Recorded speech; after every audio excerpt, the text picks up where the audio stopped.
This episode of Brave New World is a little different to most others and is very special to me for a whole host of reasons. Starting with today's guest, the one and only Helen Mirren. Helen is not only an Oscar-winning actress, but a deep thinker and observer of life. It's a rich conversation full of insight and depth. So let's jump right in with Helen Mirren. We can talk about anything you like. Okay. Food, shoes. Shoes are always good. Perfect. You always have a great pair of shoes, as I remember. I try. It's much more fun dressing as a woman. I think there's so much more choice. There is, but male dressing has, in the last 10 years, maybe even the last 5 years, thanks to people like Harry Styles, Timothy Chalamet, when you see those guys sort of on the red carpet or even in normal everyday life, they're really breaking the boundaries of what used to be a male uniform. And I think that's really exciting. And when you look at Dolce & Gabbana, and I was looking today at the new was it the Valentino show? I watched it on YouTube sort of thing, and because I love watching fashion shows just to see what's happening in the fashion world. I think that the motor of change was actually the black community in America, because I always find black people dress so imaginatively, and they don't seem to be necessarily constrained by formality or convention. I just wish it would move into the mainstream. Well, that's the thing. Unfortunately, I personally don't think that what you see on the red carpet or on the catwalk is really translatable into the mainstream, because people are just not adventurous No, enough. but I think to men yes, in particular. But it men. seeps in. It seeps in, and I'm hoping in the next 5 years or so we'll see quite a transformation, because you think of the 18th century sort of clothing that was so beautiful. I happen to love everything 18th century. I think the reason I love fashion is because I love costume. Costume is such an important part of my world and my work. And I've had the fortune, ever since my first TV job, which was playing in Cousin Bet, a TV series of Cousin Bet. And I remember going off to what subsequently became a very major costume house. It was just so wonderful, the detail and the beauty of it, because, for television and for film, the detail has to be perfect. So from that moment on, I was just, I've always loved costume. I very much share that. When I was a small boy, I used to love watching movies about musketeers and French Revolution. Yes, because of what they were wearing, as much as anything, as much as the adventure. Yes, primarily. You were more into the feathered hats than the swords, basically. Well, both actually, both. Loved the swords too. Yes. Not so much fun to be poor in the 18th century, or indeed to be a woman. That's the thing. The fashion was very much afforded only and aimed at the very, very top classes, and that, I guess that is why the intricate detail and the attention to detail has just disappeared and becoming mass produced. Yes.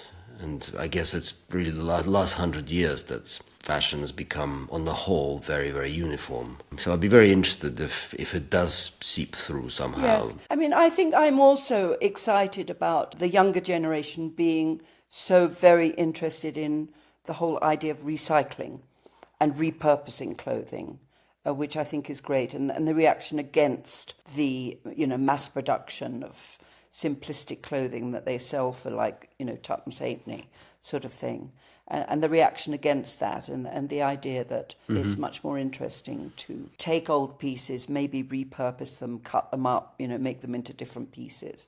So I'm quite excited about that. As you live longer, Evgeny, you will find, there are great things that become revealed to you as you get older.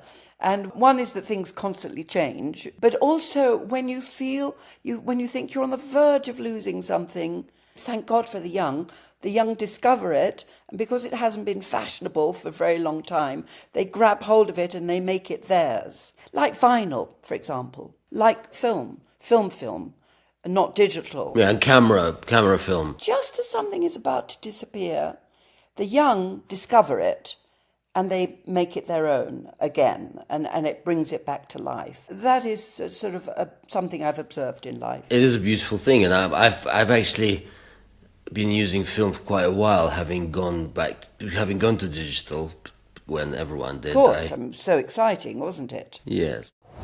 Yes, you know, it's funny, last night when I was thinking about waking up and doing this podcast with you, I was thinking about that lovely photograph of you and Ian, Sir Ian, reading the newspaper. And I was thinking about the pleasure of sitting on the tube with a newspaper in your hand and meandering through a newspaper. And I was thinking, well, I suppose everybody is, I know, because I do take public transport a lot all the time in London.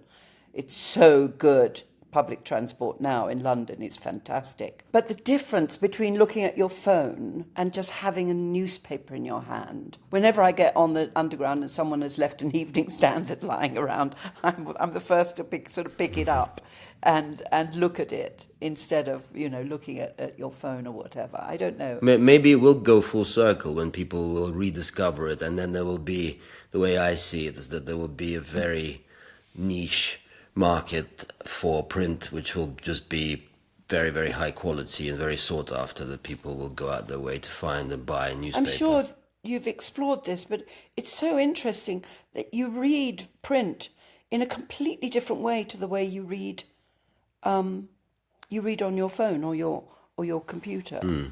Every morning when I get up in the morning, and shame on me for doing this, I read the news, but I read it on my computer basically. But I kind of skim. I don't really read it. But when I have a paper in my hand, I read it. I start at the top and I read all the way through to the bottom.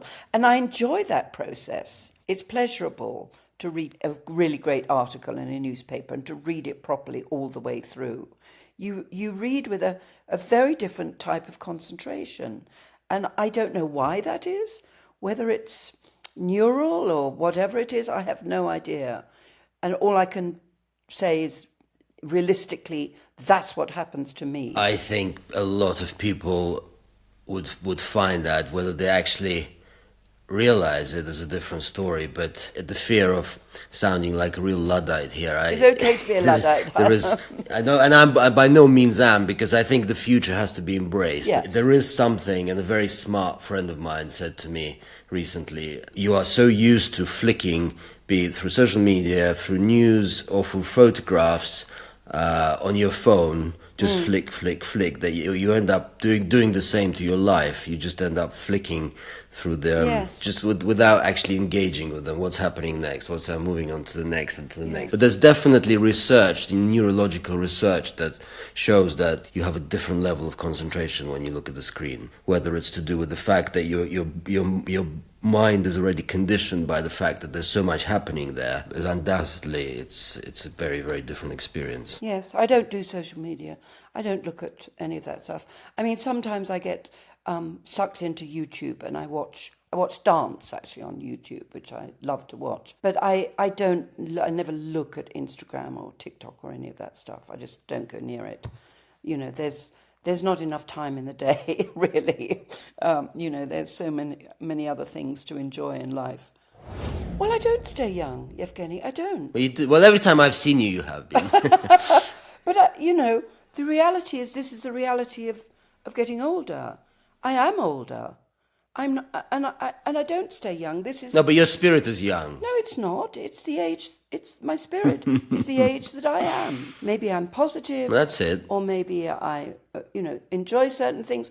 Or maybe I'm fairly healthy, luckily, so far. And I'm sure all that will go pear-shaped quite soon. But, this is the reality of being me. It's not being young. It's being exactly who you are. And I think this is one of the unfortunate things that, you have to think about it as you get older, inevitably. You have to, because there you are. You've moved through your life and you are at the other end of your life. You're at the place that you never imagined you'd ever reach, when you're 20 or 30 or even 40, But the reality is you do reach it if you're lucky. And that's the number one thing that you realize. is your great good fortune at getting to be, I'm 79. And you lose people along the way. And I always say, it's so sad that Kurt Cobain died when he did, because he never saw GPS. GPS is the most wonderful thing. To watch my little blue spot walking down the street, I just find it completely magical and unbelievable, and there are so many. Yeah, but they're tracking you. They're wondrous... tracking you. Oh, I know they are. I know all of that. I know, of course. But, I don't care about that, honestly. I really don't care. But anyway, if you're lucky, you get to be older. So, and then there you are. Now you, oh my God, I'm 79. I never thought I'd be 79. And then you say, okay, well, this is it. This is what 79 is, And it's kind of okay. It's not, it's not brilliant, but it wasn't that brilliant to be 25 either. So it's not a question of seeking youth at all. It's a question of living the life you have, as fully and positively and enjoyably and confusingly and everything that it was when you were younger. It's called life. But that is staying youthful.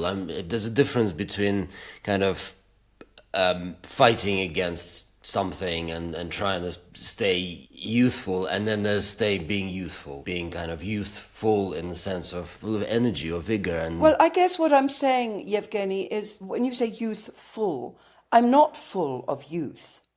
I'm full of the life that I've lived up to this point, and that's what I'm full of. I'm life full. I much prefer that phrase. And certainly you can be life full at any age, but I feel so grateful that I lived in a world for quite a substantial part of my life, right up until I was probably, basically middle-aged, without technology. That I knew the world without technology in a deep and full sense, because from this point on, the human world will only know technology, unless there's some unbelievably catastrophic event and only a few people are left on the planet and everything has been destroyed. From this point on, for the rest of humanity, however long humanity survives, it will be a world of technology. And I'm so grateful that I was of a generation that knew the world before technology. And we will die out eventually. When was your first experience of technology, Evgeny? How old were you? I certainly knew a world without. I was born in 1980, so I do know. Yes, it was just cooking away then, wasn't it? Just Yeah, about to yeah. sort of, explode. Yes, it's true. The 80s really was when it really sort of came into our world. Why do you consider yourself lucky to have lived in the world before? Because it was such a different world. I mean, the human connection was a very different thing. Meeting people. I mean, I love the fact that I can go on Google and I'm having dinner with Taylor and we're talking about some incredibly obscure subject and I can immediately check it out. I think that's incredible. Before, you'd have to go to a library and get a book out, and then you'd have to do a cross-reference. And you'd have to say, well, this book says that, but that book says that. And the irony is we do have the world's libraries, all of them, all throughout centuries at our fingertips, and yet technology seems to be making people dumber. Yes, absolutely. Than they were, and that is a tragedy. What is the difference between a belief, I was thinking this morning, between belief and opinion? And I'm speaking as someone who doesn't believe in God. And I know some people would look at me and they cannot comprehend living in a world without a belief in God. And I can totally comprehend it.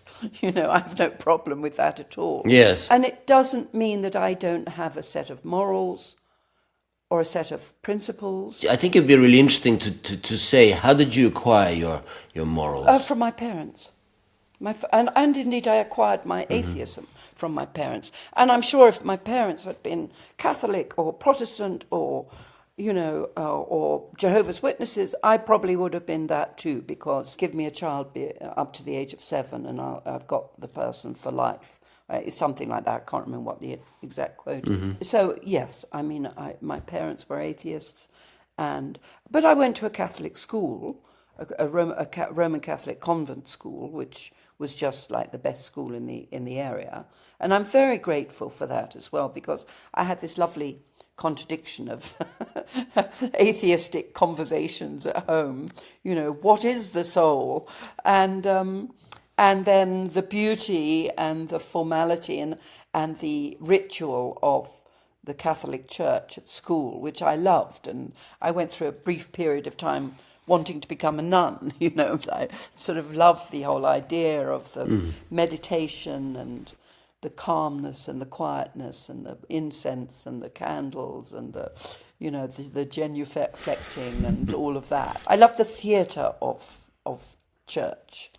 And my husband always laughs at me. He's just walked in, but he always laughs at me when I go into a church, and I always cross myself and genuflect and take the holy water. And I love to be in an empty church. I love that experience. There's something very incredibly powerful about it. And as a non-believer, I'm mesmerized by the power of belief. And when you sit in a church, you're surrounded by the power, physically, the people who made the wooden pews you're sitting on, the people who painted the beautiful frescoes, the statuary, the amazing architecture of the ceiling. All of that was made possibly by people who believe. Maybe some of them didn't, I don't know. They were just craftsmen or craftswomen, hopefully. But you feel the incredible power of belief within human society. And ever since humans formed themselves into groups, they started religions. So religion is obviously an incredibly important part of human life.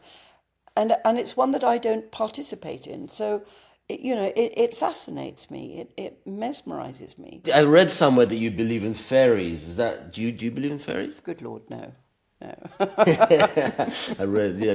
What do you believe in? Do you have? I don't know if it's a story. I don't think it's true.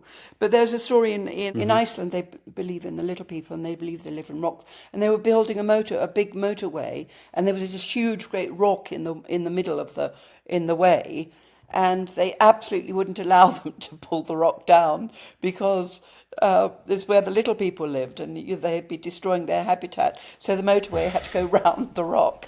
I don't know if that's true or not. Quite right. But I love the idea of it. I think it's quite right, exactly.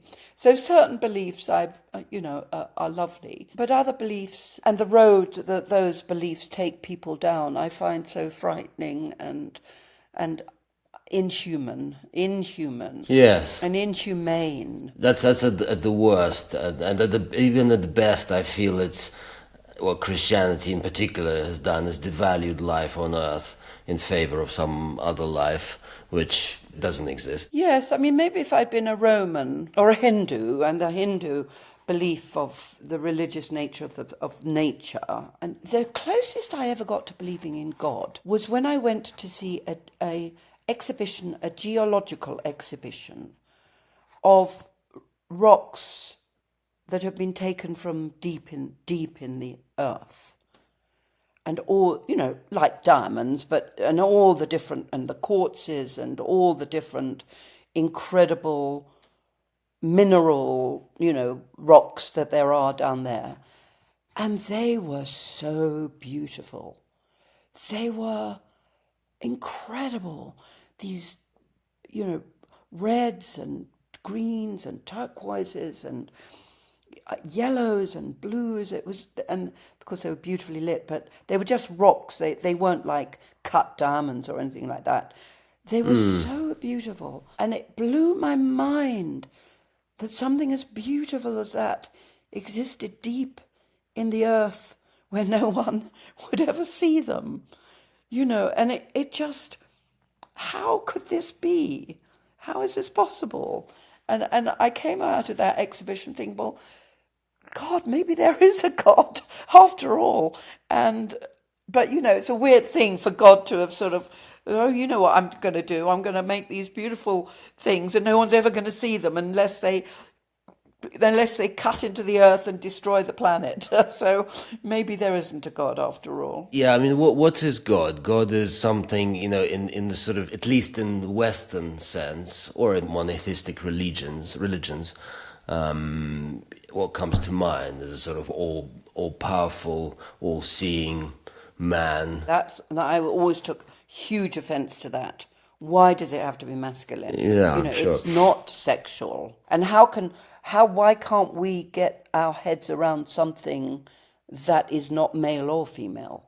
But for some reason we can't. Yeah, well, and not seeing all seeing, all controlling, but knowing, what your personal heart rate is today, and whether you get this job or not. It's just the nature that there is a beautiful explanation of God by a few different philosophers, but one of them was Spinoza, and his one was it's an infinite being, and it is nature. God is nature, and if you see the stones, that is God. That I can totally connect with. It's not a creationist. It's the totality of the allness. It's the creation, it's totality. Yeah. I find it terrifying. Could not go up into space. I find space so frightening. Just to look up at the sky and realize it's there. I'm here, and it is there, and it goes on forever and ever. I mean, I'm not saying I love looking up at the stars. And actually, one of the most extraordinary experiences of my life was when I was making a film on Australia, and I went out to a beach at night, and it was no light, electrical light, so the stars were unbelievable, the sky. And I lay on my back looking up at the sky, and then my mind just reversed it, and I wasn't looking up, I was looking down into an endless abyss. And I was glommed, I was like stuck onto this, like someone had superglued me onto the earth, and I was stuck there looking down into this endless abyss. The universe and the universes beyond the universe is I find this terrifying. But if one could get one's head around that, maybe you could begin to comprehend the concept of God, I guess. It's enough for me, honestly, just to be able to look out at the window there and look at the beautiful rocks and the trees and the animals scurrying around, listen to you, talk to you, and go to the theatre, watch a great movie, read a great article, look at beautiful clothes, and just live my practical life here on this planet with the stuff around me is enough for me, I have to say. I don't need God. Yeah, well, if you're finding joy in all those things, especially, that's much more valuable. Do you believe in anything like that, religious-wise? No, I don't believe in religion for sure. I do. Well, I know that there's lots of things that are beyond explanation of science, consciousness for one. But I don't really have an explanation for it. I'm not going to try and be totally 100% rational about it, because there isn't an explanation. But I don't believe in God as such. But I do see something more than just material objects in nature. And I don't really like using the word God at all, because I don't believe in God. But there is something higher that's not yet explained by us, and perhaps never will be. And various philosophers over time have spoken about this Immanuel Kant and Wittgenstein, about something that's just beyond something that's ever will be explained. Well, I think on the whole, there'll be big changes in the next. There'll be more changes in the next 10 years than there were in the last 40, I'd say. Gosh, I hope I stay alive to see it. Yes, you will. Evgeny, if you have any sort of wonderful drugs you can give me to keep me alive, I'd be very grateful. Plenty. One of my Russian ancestors, Kamensky, on my great-grandmother's side. My great-grandmother was Kamensky. And he had the first surf theatre in Russia. And I always wonder if in my little DNA has travelled from that guy with his obsession and a love of I think he was a horrible person, incidentally. The Kamienskys were not particularly nice. But he did have the first surf theatre. He loved theatre. I wonder if that... No, it would have been. Would he have been your great-grandfather? Yes. So I just looked it up. It's mid-18th century when the first surf theatres appeared in Russia. And he apparently had the first. Yeah, I'm sure. How Russian do you feel? I feel quite Russian. It's difficult because I was obviously, born in England, brought up completely English. Mm-hmm. There are things... My sister is very Russian. She doesn't... of course she knows it, of course she does. But, she's got that Russian stoicism. She's got that Russian gloom. Because my dad had this weird Russian name and he just didn't want to live as an outsider in the British community. So we changed our name when I was about 7 or 8. So I was brought up to sort of not talk about it. But it was there. It is there. To quite exactly define which bit of me is the Russian bit, I would say, yes, I'm Russian from the waist down, which I kind of am. I'm half Russian, but it's the bottom half that's Russian. It's a very strong national identity. It's very strong, absolutely. And I do think it sort of courses through my DNA. And I don't know whether it was sentimental and romantic, but I felt it very strongly when I first went to Russia. But then I'm an actress and I'm a drama queen, and maybe I was just being all dramatic, and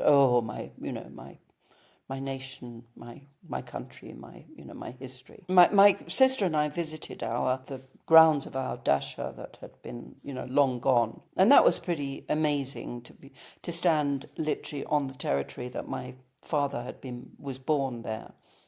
In that dasha. How far away was it from Moscow? It was near Gagarin, what is now Gagarin, exactly on the road that the Napoleon came and then the Nazis came. So it was, constantly destroyed. Anything on that road was destroyed. Mm-hmm. I think it's about a 4-hour drive. 3, I seem to remember, from Moscow, something like that. I know it took my grandfather 2 days in a sled with horses to get there from Moscow. You've been there a couple of times? No, only once. Once, yeah. Yes, it's called Kuryanovo, the little village that was a part of the estate sort of thing. It had just been bought by this sort of would-be oligarch, and he really wasn't. He was just a sort of, thug, really, I think. But he turned up with these guys with Kalashnikovs, just in case my sister and I, it's two middle-aged English ladies, wanted to take over their property. Yeah, no, there was a lot of that in the 90s. Yes, exactly, in the 90s. He offered us a piece of ground to build a house on if we wanted. We decided not to do that. Do you actually have any system of belief, or just the joy of life? No, I don't have a system of belief. No, I don't think I do. Because it's interesting what you were saying about your ancestor, because one system of belief that I actually think is very interesting and attractive is, if perhaps these days very esoteric, is the shamanic, indigenous belief of ancestors, believing in your ancestors. And I was going to mention that, the Japanese profound belief in the power of your ancestors, Mexicans too, the Day of the Dead. And that, to me, it makes sense. It makes sense because you come from them. You come from them. And as I said, the little thread of DNA maybe coming from Kamiensky, in his surf theatre all the way to me. you know, who knows? I think it's still something we're in the process of discovering. So yes, that does make sense. You are who they were, very, very much. So that absolutely makes sense. And the other thing, Yevgeny, that I certainly believed in very strongly when I was in my late teens, early 20s, was theatre. I believed in the power and the importance of theatre in a slightly religious way. You know, I worked with Peter Brook for a year, and that was a very profound entry into, it wasn't exactly spiritual, that would not be the way to put it, but it certainly we used spiritual exercises. I guess it's not theatre necessarily, but the religious importance of art. Not the spiritual importance of art. Maybe not even the spiritual importance of art, but the importance of art for humanity to understand themselves, express themselves, investigate themselves, and learn about themselves. You know, the power of art, the power of theatre to do that. And as a young theatre actress, all I wanted to do was Shakespeare, because Shakespeare to me expressed those ideas better than any other writer in the theatre world of theatre. So if I had any religion for any period of my life, it was then, and my religion was the importance of theatre, I guess. So that's beautiful. Religion, if I've ever heard Yes, one. I think it is too. The importance of art is hugely significant and ever and wondrous, more neglected. And like religion, something humans have always done, looked at themselves and tried to, you know, not replicate, but observe themselves through an image.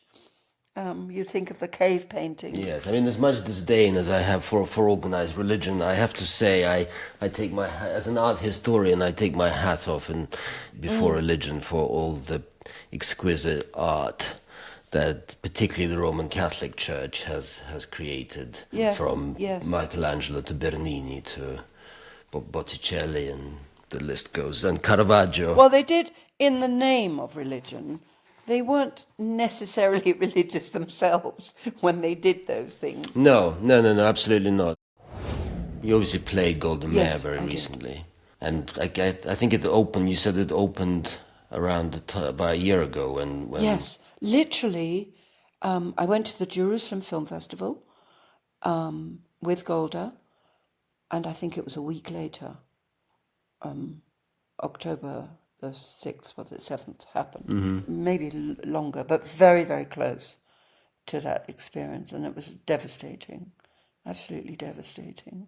But, you know, the history of that region and the names of Aleppo, of Jerusalem, obviously, of the history of that region is endless war, just endless, for hundreds and hundreds of years. So maybe it's in its DNA. Maybe, you know, geography has a DNA as well. It's devastating because I love Israel.